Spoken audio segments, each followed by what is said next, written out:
Assalamualaikum warahmatullahi wabarakatuh.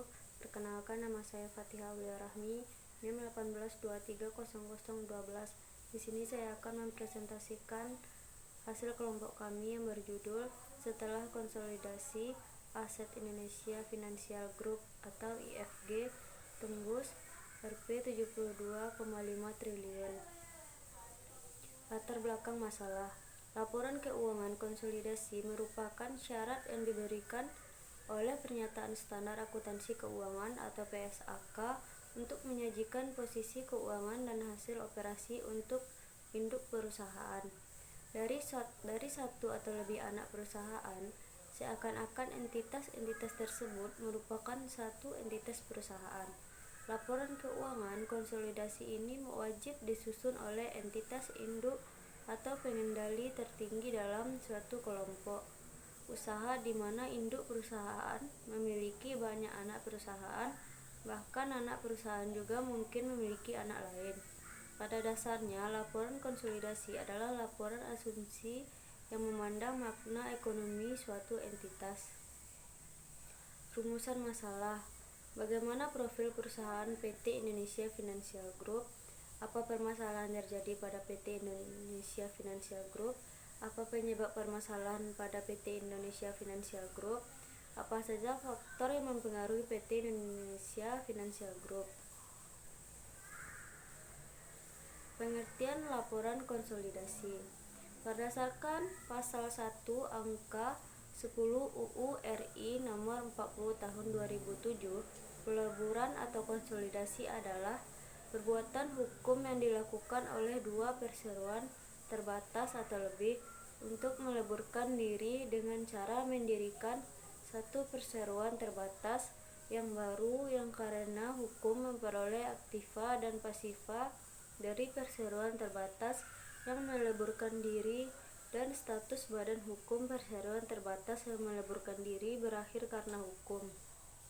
Sementara pasal 1 angka PP nomor 27 tahun 1998, peleburan atau konsolidasi adalah perbuatan hukum yang dilakukan oleh dua perseroan terbatas atau lebih untuk meleburkan diri dengan cara membentuk satu perseroan terbatas baru dan masing-masing perseroan terbatas yang meleburkan diri menjadi bubar. Kegunaan laporan keuangan konsolidasi. Laporan keuangan konsolidasi terutama ditunjukkan untuk kepentingan pihak-pihak yang memiliki kepentingan pemegang saham, kreditur, dan penyediaan dana. Laporan keuangan konsolidasi seringkali merupakan satu-satunya cara untuk mendapatkan gambaran yang jelas dari total sumber daya perusahaan hasil gabungan tersebut. Tujuan laporan keuangan konsolidasi. Tujuan PSAP 11 tentang laporan keuangan konsolidasi adalah memberikan acuan dan aturan dalam penyusunan laporan keuangan konsolidasi pada unit-unit pemerintahan dalam rangka menyajikan laporan keuangan untuk tujuan umum. Keterbatasan laporan keuangan konsolidasi. Beberapa keterbatasan dari laporan keuangan konsolidasi adalah sebagai berikut. 1. Karena hasil operasi dan posisi keuangan dari masing-masing perusahaan yang dimasukkan dalam laporan keuangan konsolidasi tidak diungkapkan, maka kinerja atau posisi dari satu atau lebih perusahaan dapat disembunyikan oleh kinerja baik dari perusahaan lainnya. 2. Tidak semua saldo laba konsolidasi tersedia untuk dividen induk perusahaan karena sebagian dapat mencerminkan bagian induk perusahaan atas laba anak perusahaan yang belum dibagikan. 3.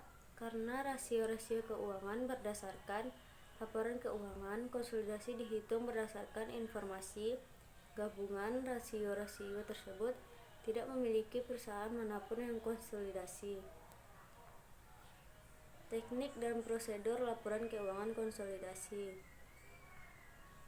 Prosedur konsolidasi diatur dalam PSAK nomor 4 paragraf 8,21 dan 23. Antara lain dinyatakan bahwa dalam menyusun laporan keuangan konsolidasi, Laporan keuangan induk perusahaan dan anak perusahaan digabungkan satu persatu dengan menggabungkan unsur-unsur yang sejenis dari aktiva, kewajiban, ekuitas, dan pendapatan beban. Pembahasan. PT Bahana Pembinaan Usaha Indonesia atau Persero didirikan pada tahun 1973 yang bertujuan untuk melakukan pembinaan terhadap para pengusaha usaha mikro, kecil, dan menengah atau UMKM di Indonesia melalui pemberian pendamping dan modal kerja. Seiring dengan perkembangan dan kebutuhan bisnis, BPUI melebarkan bisnis layanan keuangannya di bidang investasi pasar modal, investment banking, dan security trading. PT Bahana Pembinaan Usaha Indonesia merupakan badan usaha milik negara di mana 100% sahamnya dimiliki oleh pemerintah Republik Indonesia melalui Departemen Keuangan. Misi awal dan utama Bahana adalah mengembangkan sektor real melalui pembiayaan kepada usaha mikro, kecil, menengah, dan koperasi.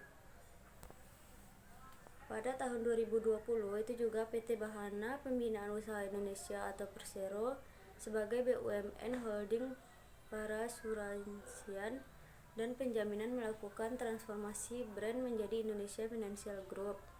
Sebagai salah satu tonggak utama penggerak industri finansial Indonesia, IFG berfungsi penting dalam menopang perekonomian nasional, meningkatkan stabilitas dan inklusi keuangan nasional. Bahana Pembinaan Usaha Indonesia sebagai induk dari grup perusahaan Bahana bertindak sebagai investment holding dan memberikan arahan dan dukungan penuh pada investasi bisnis anak-anak perusahaannya.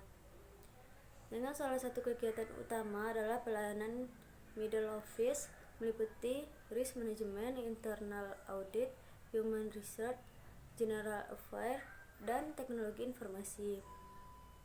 Permasalahan atau ringkasan permasalahan. Indonesia Financial Group atau IFG, brand baru PT Bahana Pembinaan Usaha Indonesia atau BPUI, resmi ditetapkan sebagai BUMN holding perasuransian dan penjaminan BUMN.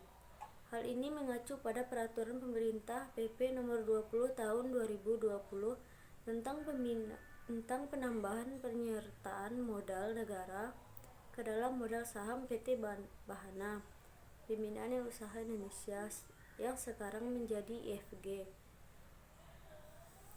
Adapun konsolidasi aset sebesar 72,5 triliun sampai dengan Maret 2020. Satu taman anak usaha di bawah holding yakni IFG Life yang akan dibentuk demi menyelamatkan PT Asuransi Jiwasraya atau Persero.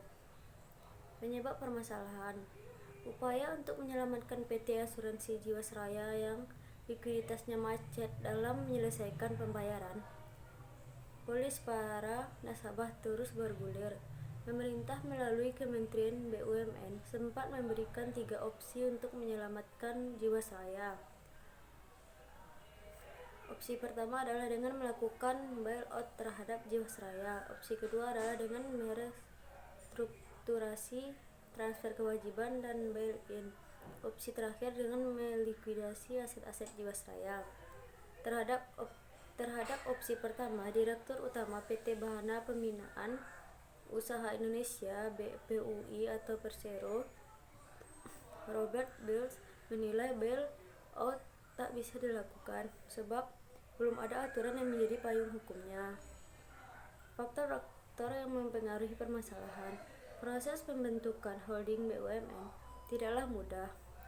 Perlu kajian yang komprehensif untuk menentukan induk holding yang merupakan bagian dari proyek strategis nasional. Strategi koordinasi Kementerian Keuangan, Kementerian BUMN, serta beberapa BUMN yang terkait diperlukan untuk menentukan induk holding agar tidak salah dengan pengambilan keputusan. Dibentuk holding ini diharapkan dapat menjadi BUMN lebih berkembang hingga dapat menjangkau pasar global dan meningkatkan kinerja perusahaan, bahkan terciptanya nilai pasar perusahaan atau biasanya dikenal dengan istilah market value creation. Dampak permasalahan.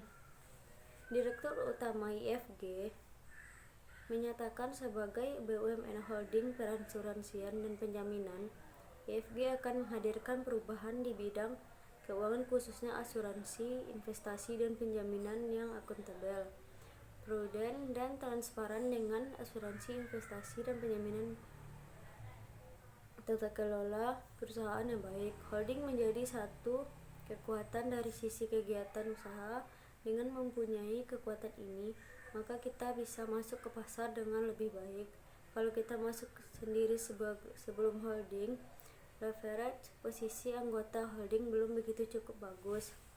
Dalam konferensi pers secara daring Selasa tanggal 20 bulan 10 2020, dalam bentuk holding BUMN, pemerintah perlu mengambil langkah yang prudent dengan melakukan kajian komprehensif yang mempertimbangkan variabel-variabel makro.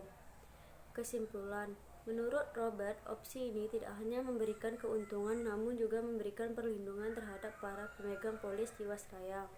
Direktur Bisnis BPUI Pantro van der Silitonga mengatakan skenario yang bakal diambil adalah dengan memberlakukan 100% restrukturasi polis ditambah haircut 40%. Artinya manfaat nasabah bakal dikurangi hingga 40%. Skenario tersebut bakal mengurangi kekurangan ekuitas Jiwasraya yang ditaksir mencapai 50,9 triliun hingga 31 Juli 2020. Perhitungan BPUI equity gap bisa berkurang menjadi 24,2 triliun lewat restrukturasi tersebut. Lebih lanjut, BPUI berencana membentuk perusahaan asuransi Jiwasraya baru bernama Indonesia Financial Group Life. Perusahaan tersebut nantinya menampung polis hasil restrukturasi dari Jiwasraya. Pertanyaan dari Intan, terdiri dari laporan apa saja? Laporan keuangan konsolidasi, jelaskan secara singkat dan jelas.